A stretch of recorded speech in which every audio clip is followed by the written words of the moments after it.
always said, well, listen, while you're up there, if you ever want to find a leopard, you need to drive through Sandy Patch. He says that he always had luck finding leopard around here. And this is about my 30th time of driving through Sandy Patch, and I'm yet to find a leopard. So Chris, if you are watching, you need to give me some more tips, because I can't seem to find one in this area.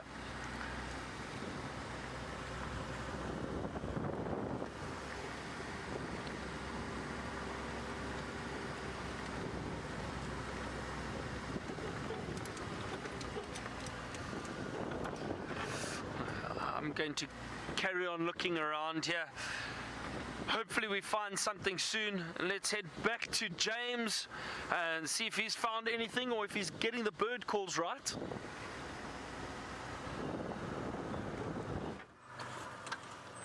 Hello everybody again. We've come up back towards where we thought the lions were earlier today. Herbert's still knocking about here, but it's starting to get a little bit dark, and that means it's going to be difficult.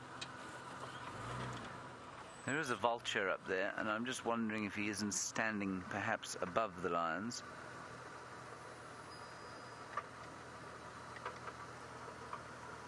Or flying away. That is the white-backed vulture, of course. So we'll just do a little turn up here. But I don't know where these things have gone, and if Herbert can't find the tracks, I mean, they must have flown away. I'm just going to keep a quick eye out here.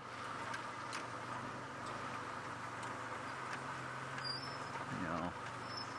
I think with the fading light we may have to call it quits on the lions. Let's just drive down this road. David says there's a termite mound that's being built just down here, and I think you did look at it, but we've got a special wire we can use to get off the car.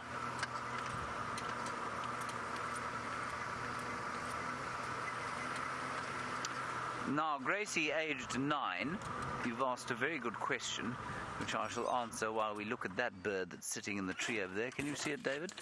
Yes, well done. That is a juvenile batelier, everybody. Gracie, your question is if... Your question is, if we were to play a bird call of a bird that is not from this area, would the birds here be afraid? Gracie, no, I don't think they'd be afraid at all. I think what you'd find is that they just wouldn't recognize it. It's the same way that if I play, say, the call of a bird that's only found in Cape Town to some of the doves or that batelier that's flying over there, they just wouldn't recognize it, and so they wouldn't be afraid. They would be afraid if you played them, say, the call of an eagle or a bird of prey that might want to eat them. Then that would make them afraid, absolutely, and they would look out and maybe even alarm call. Good question.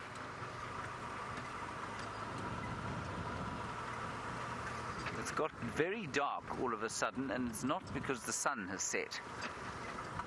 It's because the clouds are thickening overhead.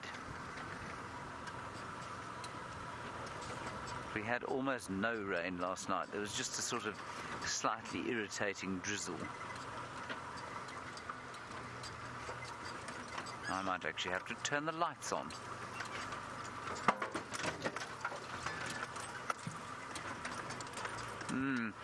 Now, Kathleen, you say that the lions were seen at the Djuma Dam Cam during the middle of the day, and they headed south, which is where we started. You know, we started in the drainage line just to the south of the pan, and we have found nothing, I'm afraid. Let's put some lights on. There we go. Well, one light. It seems the jigger has one light, David. You see that? One light facing to the right. Well, somebody sees us coming, they'll think we're a motorbike. That would be an extreme sport, everybody. Motorbiking through here. People often say, when I talk about horseback safaris, they say, oh, that's so dangerous. But that wouldn't stop them getting on a bicycle in this area. I got to tell you, I think bicycling around an area like this is mildly insane. Elephants dislike bicycles immensely, and they will chase them. And lions are fascinated by bicycles, and they too will chase them.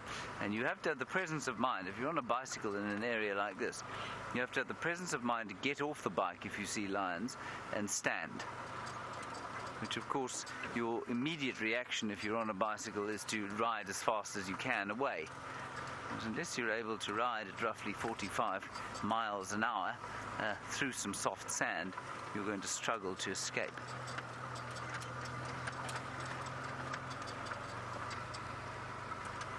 David, where is your termite mound? Halfway up Philemon's Dip. David, are you eating? No. You're eating at work, aren't you? What are you eating, David? Nachi, would you like it? I'd love a piece. Thank you, David. No. You see, I'm only having one, everybody, out of principle because David wasn't going to share with me. He thought I wouldn't ask for one while we were live.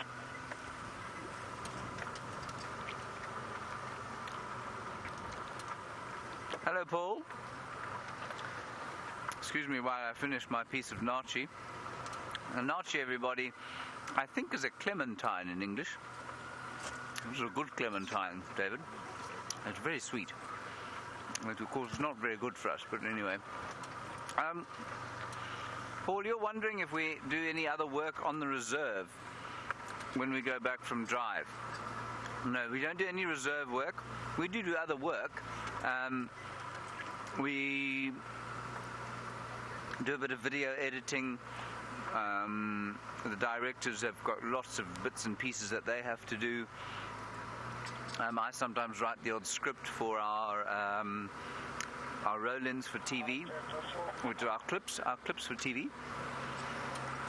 And that's about it. There's no conservation work that we do here, though. That's all done by people on site, by the Djuma staff. David, where is this thing? I don't believe you. It was that one. And it's no longer this one. No. There certainly isn't. That thing looks like it's been dormant for about 8 years. Are you sure? You don't think that was it, do you? No, I don't either.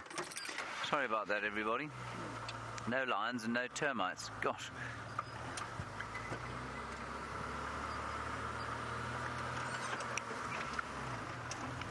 Hello, Winter Prism. Well, we looked at that completely inactive termite mound that has not been built in the last 7 decades.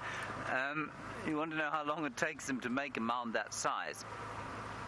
Winter Prism, a mound that size that we were looking at there would probably have taken, I'd say, maybe about 5 years. They say like a sort of big ball every year is what they're able to build. I've seen them building much faster than that, though, so I'm not convinced that that's true. That one I would have put it about 5 years. And remember, it's a proverbial tip of the iceberg story where much more of the termite mound is actually below the ground, and it spreads down to the water table in many cases. No, but my pancreas is now in rebellion after that extremely sugar-shocked clementine you gave me.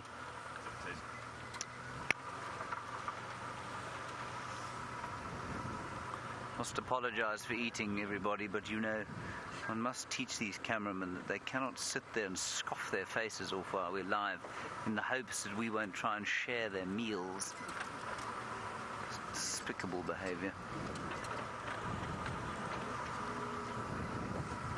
Thank you, Fran, for taking a great screenshot of me eating my clementine.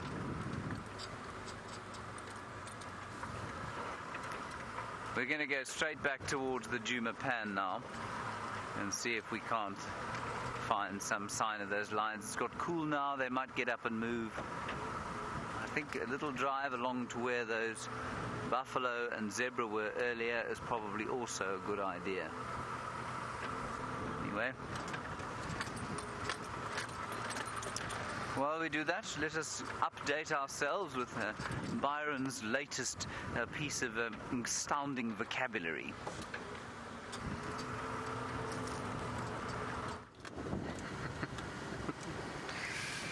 James, I unfortunately, I've got no updates for anybody. We've been driving around, but no luck.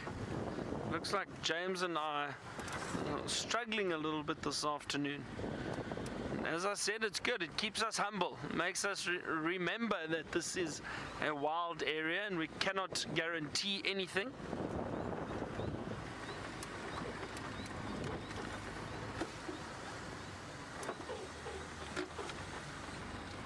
Sounds like some guinea fowl calling in the distance.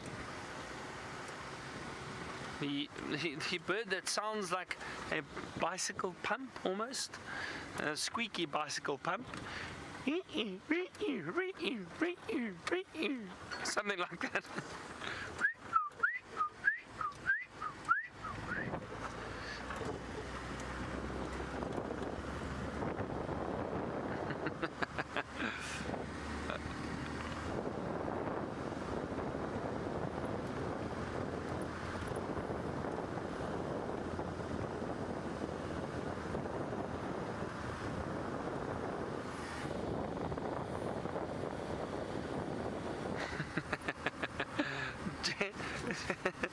Jen B was saying that if she had to listen to all the bird calls that I do, every bird in Southern Africa ends with a giggle, and I do apologize, Jen B. It's yeah,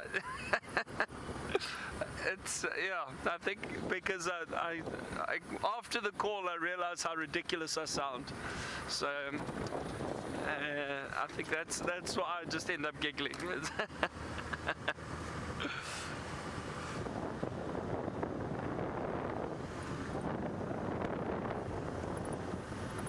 Sure, I'm just getting the spotlight, but it's still a little bit too light for the spotlight, I think. Yeah, it's still a little bit too light. It's now that, I always call it an awkward light, because it's not quite dark enough for a spotlight, and it's not really light enough to see very clearly. So we're just taking a slow drive and scanning the area. You never know, we could still spot something. Some cicada bugs.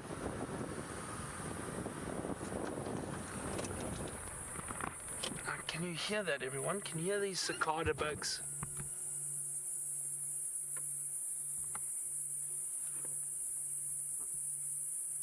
Now, I can explain to you about these cicada bugs because they are very, very interesting. Now, these cicada bugs, and I would normally ask my guests, how do you think they make that sound? And you can all send us your answers if you'd like to. If you'd like to hazard a guess as how these cicada bugs make that call, that sound. They sound like crickets, but in fact they don't stridulate, which is that rubbing of the legs together, which causes that sound the crickets make. And what the cicada bug actually does, and I find this incredible, they've got with the cicada bug, the abdomen is about this, well, call it quite round. Within the abdomen there's a thin membrane that runs straight through it, and basically there are two tendons attached to this membrane inside the body, and they contract their muscles inside the body and release them. And what it does is it causes that membrane to bend, so it'll bend up and then release. And what that does is it creates a clicking sound. The best way I can describe it is if you think of a Coke can, perhaps, or any can of a cool drink, and when you press it in, you hear that clicking sound. It clicks and it pops back out. So that's what happens with this membrane. And then they have these cavities which basically resonate that sound and cause that sound to resonate and sound a lot louder than it is. And it's known, the process is known as timbals, and those timbals cause that sound to be a lot louder. And what they do is they contract those muscles and cause that membrane to release very quickly. And that clicking sound is happening so quickly, it causes that noise that we can hear at the moment. And it really is fascinating how that whole motion can cause this incredibly loud sound. And in the middle of summer, you can drive under trees, and where there are a lot of cicada bugs, it's deafening. It really is incredibly loud. I remember a story, I think years ago, there was a cicada bug in the Sydney Opera House. There was one bug in the Sydney Opera House, and because of the acoustics around, they had to close the Opera House for, I can't remember what the extent was. I think it was a few weeks, because this bug was making so much noise in the Opera House, it obviously disturbed any opera or any event that went on in there, and they had to try and, I think they fumigated, or they had to try and find this bug somehow. So isn't that incredible? I read that, but it was a few years ago. So one cicada bug closed down the Sydney Opera House.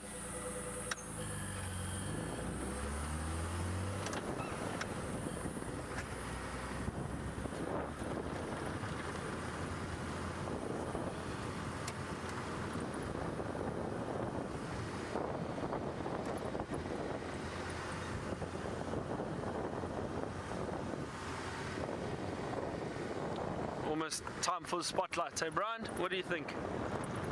Just about.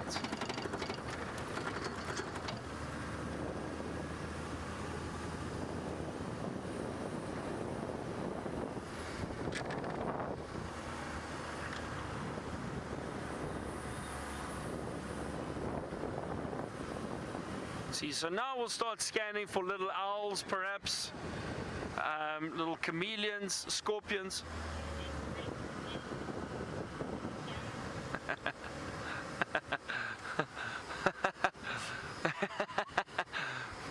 Paul would like to know, Paul says, James said he taught me a great zebra call, and he asked if I can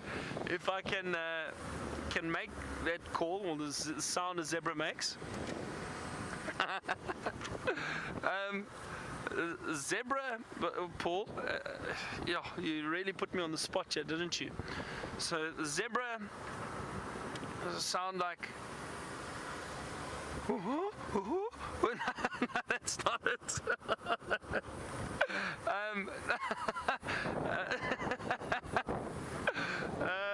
Zebra, oh dear, Paul, you've got me stumped at the moment. You put me on the spot. I don't think I can do it. I'll think about it. I'll try work on it.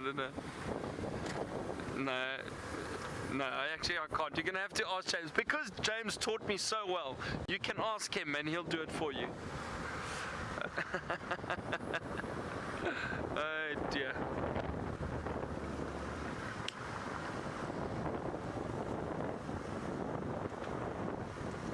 I have a feeling the ladies in the FC are bent over their chairs at the moment with laughter, and that's why they're not talking to me at the moment.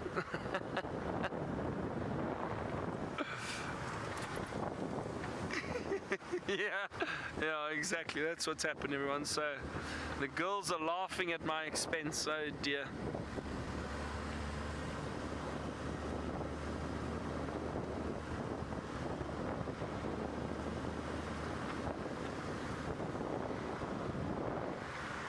Come on, where are all these little scorpions?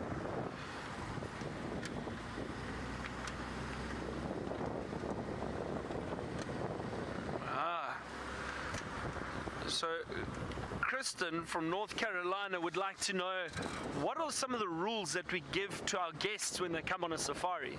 So that I do know, Kristen. And usually what I do with the guests is, when we arrive at the lodge, give them a brief bit of orientation around the area and what we're going to be doing on our safari. And then once we get onto the vehicle, quick game drive briefing basically starts off by me telling them, what have we got there? Impala. So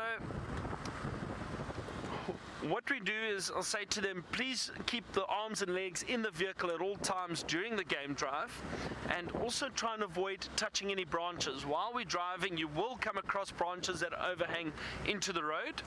So please be careful, mind your heads, but don't touch them, because a lot of the branches have got sharp thorns on them, and we don't want you to cut your hands or anything. Please remain seated at all times during the game drive. And the reason for that is the animals pick up on the movement on the vehicle, and they will see us if we do move around too much. And also while I'm driving, it can get a bit bumpy, and we don't want to lose a guest. I haven't lost anyone yet, so I don't want to lose anyone in the future. The other thing is, please just ask as many questions as you'd like while we're driving around. If we do get into any big cat sightings or any predator sightings or get close to animals, just keep your voices down, because the animals obviously react to loud noises and we don't want to startle them. And then if you need the bathroom at any stage, let me know, and I'll gladly stop and find you a safe bush to go behind. And occasionally we like to say, every tree is a lavatory out here. So we do try and find you a safe spot. Hang on. What is that? Can you see through there? Is that a little duiker hiding in there? What is that?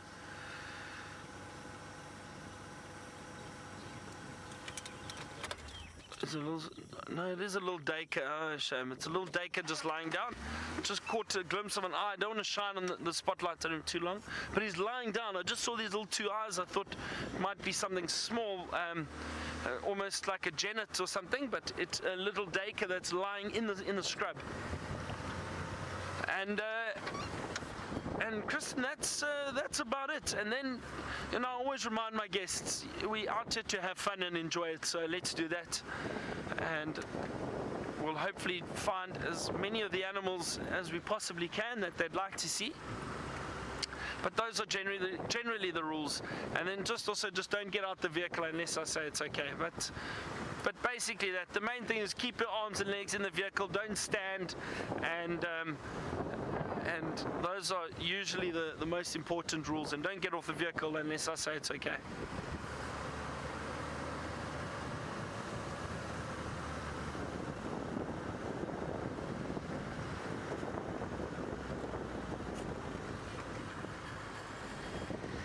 Alright, I'm going to continue my search for little creatures. Speaking of little creatures, let's head back to James.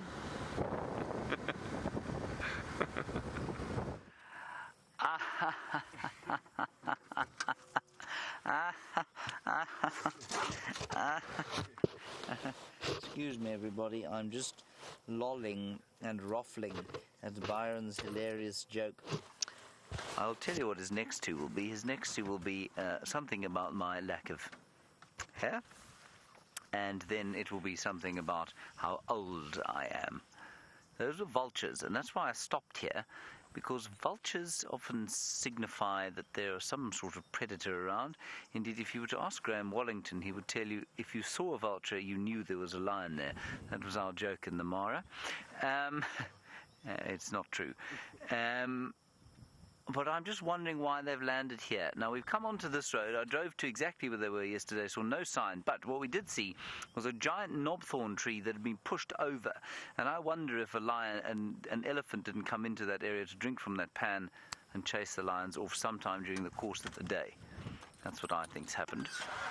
Now, we've come back onto the road where those buffalo and zebra were earlier on, where I suggested they watch out. And let's see if the lions haven't popped out somewhere around here. Herbert has done a very valiant job of trying to find them this afternoon, but I'm afraid the light has now got the better of him. We, of course, can carry on because we're in the car. I have a superb spotlighting technique, as you can see, David. Yes. I find it is always a good idea to pretend you're conducting the slow movement of a Mozart piano concerto.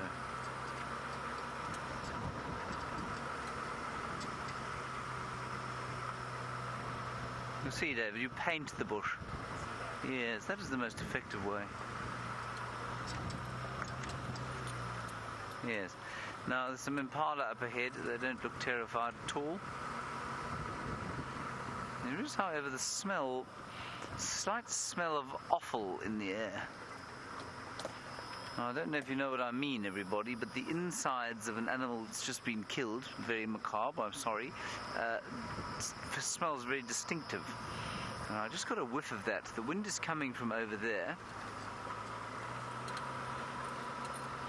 Our noses, of course, as human beings, grossly underutilized. I find my nose to be very sensitive.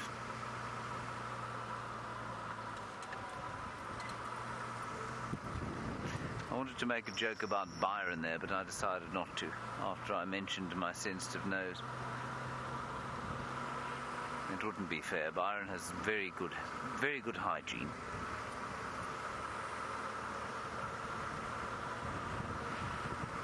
There's definitely a smell of death in the air. I don't know why I should think turning the car... Oh, sorry, David. I dropped the clutch there without pushing the car out of gear. I gave myself a bit of a shock. Whew, are you right? I wanted to just roll down the road here and see if... Can you smell that? Yeah. But that's rotting flesh. That's not new. Those buffalo that were around here have disappeared.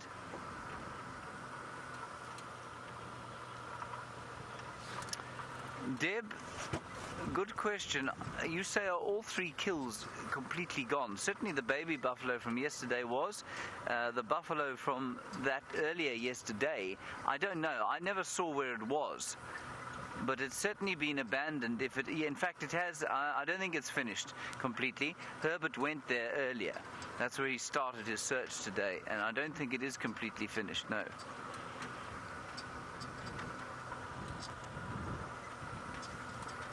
We'll just make our way slowly down here, see what else we can see. Of course, we're now into the time of chameleons.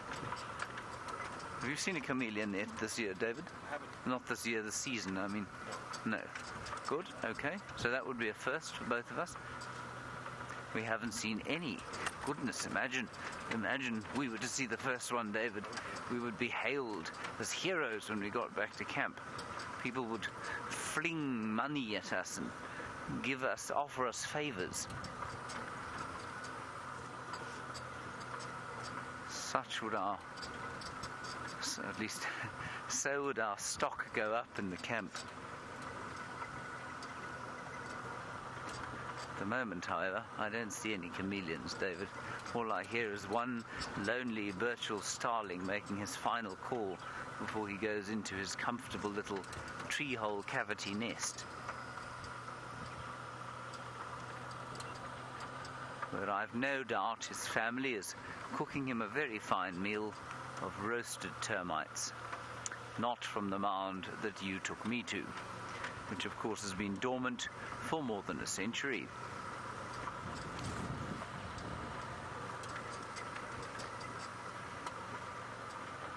Crossing into Bergusuk from the side. Right, P.T. Karmani, I'm not sure I've heard from you before, and so it's really good to hear from you. Thank you for talking to us. I'm just turning the Game Drive radio down. P.T., you say, have we ever used drones for the drives? We have. We have used them, and the best example of us using drones, or a drone, was on a wild dog hunt. It was the most phenomenal experience. Of course, you can see around here the bush is very thick. And to try and follow wild dogs through an area like this at the speed at which they go is insensitive, because we make a huge noise, and that makes it difficult for them to hunt and hear each other because their ears are hugely important. And secondly, well, we just break the cars trying to get through this stuff. And we had a wonderful experience where we put a drone up above the dogs hunting, and so from the final control they could see me and the dogs, and they would say, okay, go left, go right, and I could stay well back from the hunt and just move in at the last kind of moment. There's some impala up ahead. I'm going to turn the lights off. Let's see if they are not perhaps looking or alarming. So, Petey, yes, we have used them. The long and the short of it is, though, you're not actually allowed to use them around here unless you have a very special license to do it, especially because it's in a wildlife area. We're absolutely in the process of sorting it out. And in fact, Connor, our engineer / drone pilot, you're right there, David. Why are you throwing the camera on? We've just got another drone, and it's a very nice one. We're going to put a very special camera on it, so completely part of our plans, because it really does give a very nice overhead view of what's going on, especially for something like a wild dog hunt. It's by far the most sensitive way to follow a wild dog hunt. Come on, Jigger. There we go. I'm going to be at the front of the queue when these vehicles are finally put out to pasture. I don't hear any startled animals around here.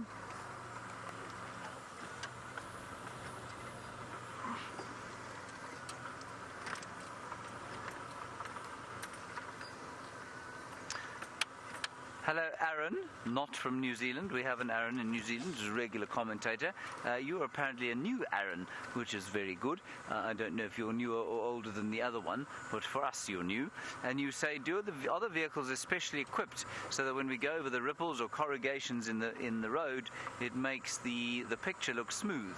No, the vehicles are not specially equipped with any, well they are, but not for that. And that is brought about by a very specialized stabilizer on the camera. And that's why it looks fairly smooth when we drive. And I mean, this is a fairly recent advent while we talk about technology, Aaron. When I got here just about a year and a half ago, we used cameras that didn't have nearly as sophisticated stabilization, which meant that if we were driving along, you couldn't turn the camera to the side at all because it moved around a huge amount. These cameras, you can turn to the side and pretty much whatever the car does, you hardly notice it. So it's purely in the camera. It's got nothing to do with the vehicle's special suspension. These vehicles are now 20 years old, just about. They're not young. And they certainly don't drive like they're young. I imagine a Model T Ford might be rather similar driving experience. This one also needs its shocks ribs redone. Now, these lions have disappeared, so we're just going to continue and see what else we can see. We will try and find a chameleon. And while I try and find a chameleon, let's go to Byron and find out what his spotlighting technique is like. Does he paint the bush gently, or does he, as with most of his life, sort of approach it bull in a china shop?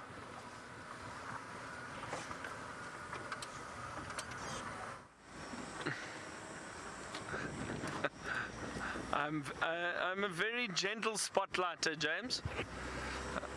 Scan carefully and thoroughly. We haven't found anything yet, everyone, but it's too soon to panic, as I always say. I'm sure we are going to find something interesting soon to show you. Yeah, I thought I saw a snake in the tree there. It was just a branch that was a little bit bent. It's quite an art to try and drive and spotlight at the same time. It's very tricky. I do find it difficult at times, and one of the reasons is I've been very spoilt in the past. And those of you who have watched before, I've spoken about my friend Judas on a regular basis, and Judas was a tracker that I used to work with. And we spent 5 years together, working together, and you can imagine the relationship that we had. We were very, very good friends, and Judas has been tracking for 30 years. So you can imagine his knowledge on the bush, and not learnt from a book, purely witnessing so much animal behavior. And he would sit next to me in the evenings. He would jump into the vehicle, and he would sit with the spotlight, and he'd just shine. But he would pick up on so much at night. He'd find snakes, and he'd find scorpions, and he'd find chameleons, and little genets and civets. It was wonderful to work with him because he wouldn't miss much.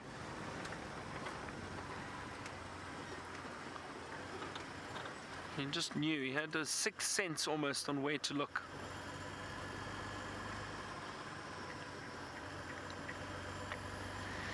Rishi, it's not dangerous to drive in the dark. We do many nighttime safaris, and we call them night drives, and we do it for a short period of time while we just maybe an hour after sunset. And the reason for that is we're looking for some nocturnal wildlife, anything that might be active around this time of night. But it's not dangerous. We are very careful. There's a giraffe off to my left. I don't want to shine the light on it. Can you see there? beautiful big giraffe. So Rishi, it's not dangerous, and we are still very careful, but it's not dangerous at all. As long as you kind of know where you're going, it's okay. So you don't get lost.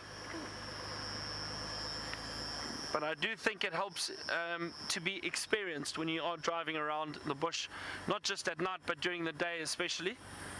And if you are new to it, I wouldn't suggest it, because occasionally animals might pop out, and if you get a fright or don't know how to react, then you could find yourself in a bit of hot water.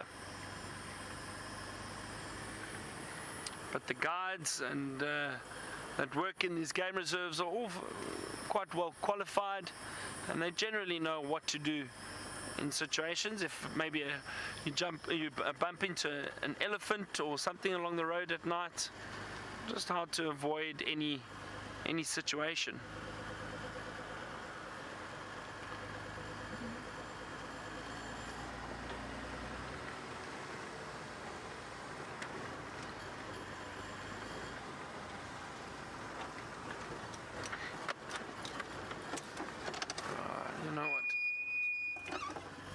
Sorry, Brian, I'm going to take this road, and there's that little road that goes through the drainage line, and I think maybe we'll have some luck down there with something interesting. Let's see. We spoke about it before. I think a lot of the reptiles and that aren't quite active just yet because it's still very dry. We do need a bit more rain, so that's possibly why they aren't out and about just yet. And also, the other thing is there are not many insects, and a lot of these animals like the chameleon, for one, and scorpions, they all feed on insects. We have seen some scorpions around the DRC actually, which is where we stay. So often we find ourselves sitting with our feet on the chairs rather than just leaving them on the floor, because every now and then there's a scorpion which walks past. You do have to look out for them.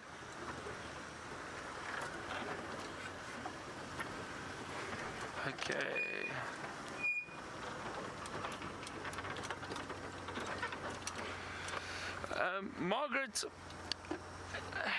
Margaret asked if I'm ever afraid of an animal coming after me, and Margaret, I think it would be unfair to say that that I'm not scared. I wouldn't say scared, that I'm not cautious. I am very cautious all the time, because I think if you become blasé, you can find yourself in some serious trouble. So I'm cautious, but I wouldn't say I'm scared. And I think the thing is, as long as you've got a respect and understanding for the animals, you should generally be okay. Brian, I thought I saw something there, but I may be mistaken.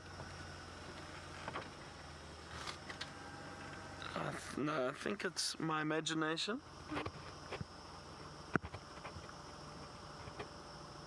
It is indeed my imagination. So Margaret, no, I wouldn't say I'm scared, but I am careful and respectful of animals, and I think at night, the only thing I really wouldn't like to bump into is probably an elephant or buffalo, because you can't see them. So, and I'm actually referring to if we're walking around. On the vehicle, we really are quite safe. So, just if I was walking through the bush, and I have walked through the bush at night on one or two occasions. It's not very wise, because you obviously can't see. We're pretty useless out here. We don't have the eyesight or hearing that these animals have, and they see us or smell us or hear us way before we see them. So we do have to be careful if you are walking around at night, but I have done it once or twice.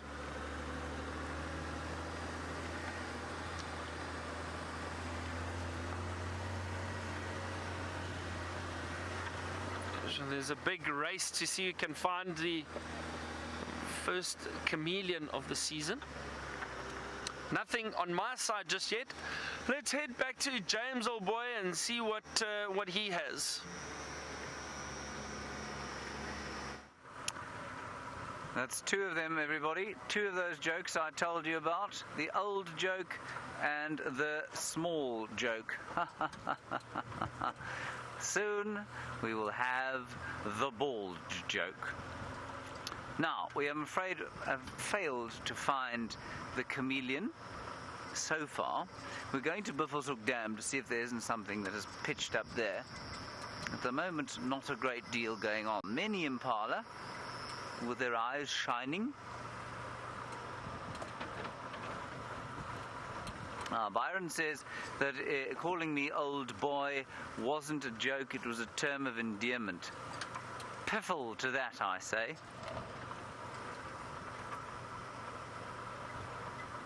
It's quite a good word, that, don't you think, David? Piffle. Piffle, it means nonsense. Piffle. Curious one, you would like 30 seconds of the Jamie Patterson spotlight technique. At this stage of the game, I'll try anything. There we are. Jamie Patterson is the most powerful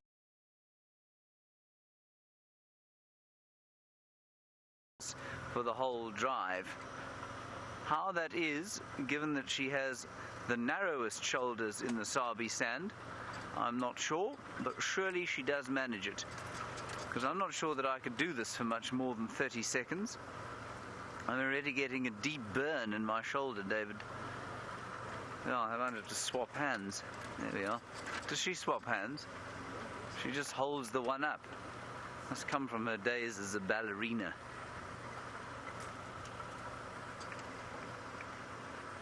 There we go. I think that must be almost 30 seconds. It hasn't been any more effective than my technique.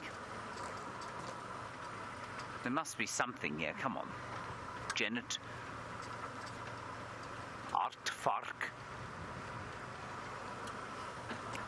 Everybody, while we're driving through here, finding not much at all, I would like you to say the term aardvark. On the count of 3, everyone at home is going to say aardvark. And you will feel the immense sense of satisfaction it gives you. Are you ready? 1, 2, 3, aardvark. Once more. 1, 2, 3, aardvark. You see, I told you it would make you feel amazing.